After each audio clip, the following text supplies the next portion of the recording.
Now let's move over to a very interesting topic, one that I've been dying to talk about for quite a while. I'm talking about women athletes who are incredible by any stretch of the imagination. Women who participate in sports already because of the physical challenges against them, the societal challenges against them, institutional challenges against them are already incredible by any stretch of the imagination. But when you have one woman who is not only an athlete, a world-class athlete, she's also a student, juggling her education as well, also a mother,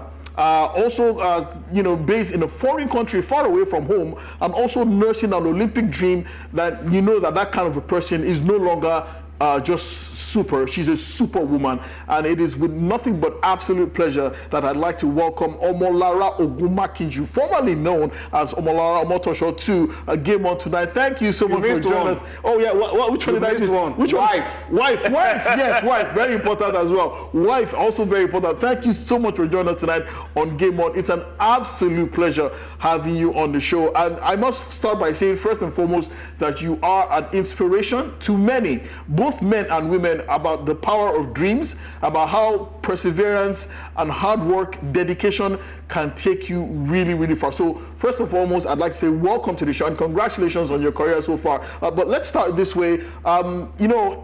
You took a 5-year break off athletics to start a family, and thank God you have beautiful kids right now. You have a boy, you have a girl. But how did you manage? How does one manage to juggle that? The mental strength it takes to go from being mommy every day to go back to being world-class athlete. How do you manage to do that?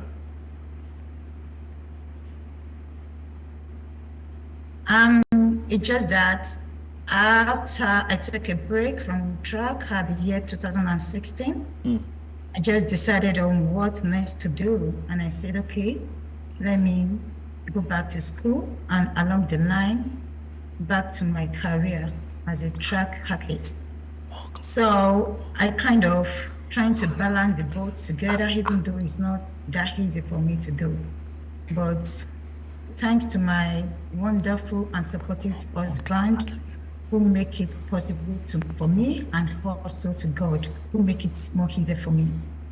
Oh, you're a real testament to how do I put it? You're pretty much the answer to those who always argue about how women who are in sports really can't start a family. That they should go and they should either choose one, they should finish sports first and start a family. So you've already answered that question, that it is quite possible to do both. And would you say that having a supportive husband who also was an ex-athlete has made all this particularly easier for you? Yes, because we issue it together, and also it's time management. Once we are able to manage our times together and with good communication, we're able to do things and work it great. Well, let's also talk about the African Games, where you were a key part of that Nigerian 4x400 mixed team that pretty much blew away everybody in that stunning final.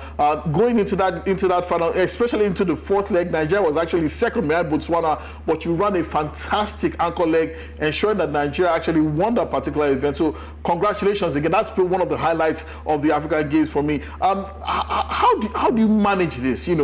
Being so many things at so many times.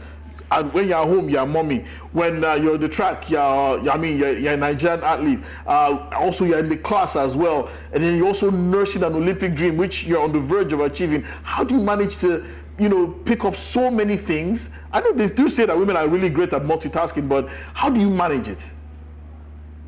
As I said earlier, it's time management. You can't be all the time being in the house or being in the class. You just have to manage your time, do the right thing at the right time, and be disciplined. So that's how I'll be trying to manage things together. Okay, guys, questions for Omolara? Yeah, Omolara, congratulations on qualification for the Olympics and all of that. I have always respected women, particularly those in sports, because you are contending with too many time-bound limitations. childbearing, physical limitations, Yeah. childbearing is time bound because at some age it will be difficult to achieve that. And active sportsmanship is also time bound because at some age you are down the hill and you can't compete favorably.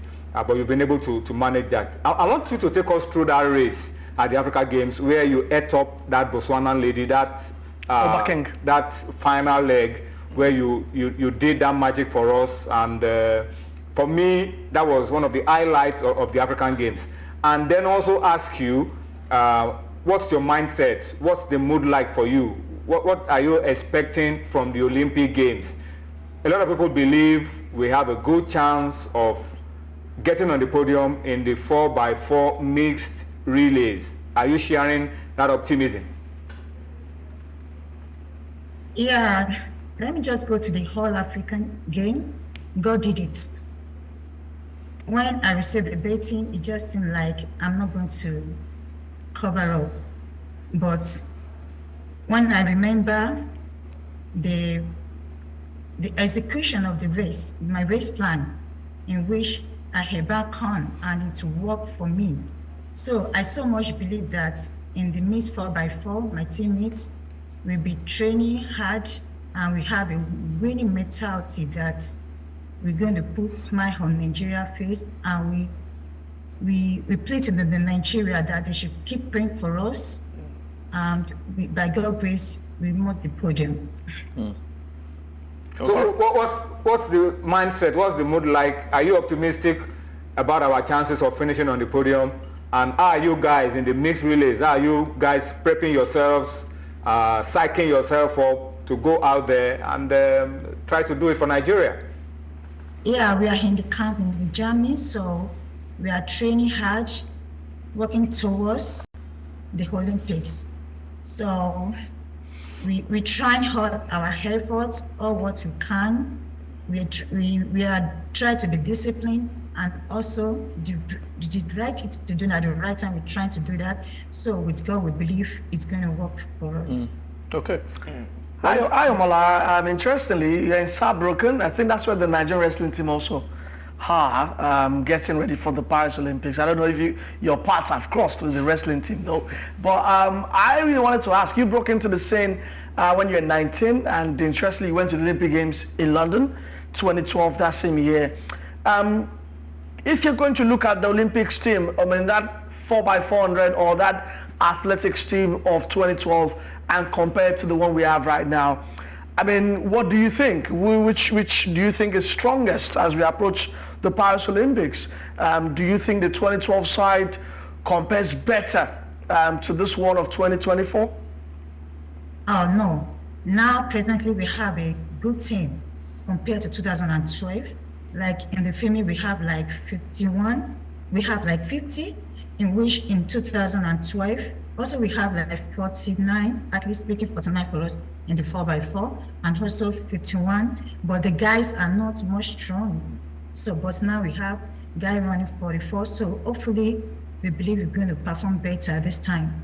Yeah, the likes of Jelly, Dose Badin, what we had on the show earlier today. The 4x4 women are not going to the Olympics, are they? They're not? No, they are. No, they are. Yeah, In fact, all of the relays. All of our relays the make the 4x4. Olympics. Okay, I thought there was one relay team that didn't make it. No, all of them are there. Yeah. Okay. Okay, No, the 4x4 did not make it. The women. Oh, really? Yeah, the women didn't make it. Oh, okay. They couldn't go to. They couldn't go for the world relays, I think. They didn't have enough. They didn't have enough to do the world relays. All Bahamas, right, and I believe if they had gone for that world relays, they would have made it. They would. So finally, Omolara, in everything that you've spoken about, first of all, you spoke about discipline and time management, and I know that all of this would not be possible without a supportive partner. So just let us know how supportive your husband has been throughout this period, and how he has also helped you and propelled you to get to where you are right now. So we can thank him very well. I really appreciate all what he has done and what he's been doing for me, for the support, word of encouragement. He's a friend, he's a coach, he's my advisor, he's right there for me. So for taking care of the kids and whenever I'm far away. I so much appreciate all his efforts. And I also want you to help me to appreciate him too, so that Yeah. Of course, we will. to do more. So yeah, he's definitely. But finally, I really have to ask you. Just ask that you speak to any woman who's watching this show now. Those who who are juggling a career, juggling motherhood, juggling so many things. If you could give them words of encouragement now. Women who, or maybe not necessarily in sports, but in different careers, who are juggling motherhood, juggling a business, juggling a career.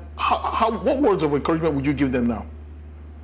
My encouragement to them is that they should never give up on their dream. It's not that easy. Sometimes kind of tired, like, oh, let me just rest. But we just keep grinding, keep doing what they know how to do best. They should keep the focus, and also they should discipline. Once you are very, very disciplined, the rest is just minor. So I encourage them just to keep doing what they know how to do best, and they should keep the focus and also rely on God, because He's the author and finisher of all. Oh yeah, Pastor Mrs. Omolara Ogunmakinju, thank you so much. Preach on. But thank you so much for joining us tonight. It's been an absolute pleasure having you on the show. For all the good things that you're doing for Nigerian athletics, and also everything that you've been doing in your university, Harding University out there in the United States as well. And we will be rooting for you and the rest of the mixed 4x4 team as you compete at the Olympic Games. Thank you so much for your time. And also thank you to Mr. Oh yeah, Mr. Ogunmakinju. Yes, Thank you. We appreciate him very much. We appreciate him. Thank you very much. Thank you for us.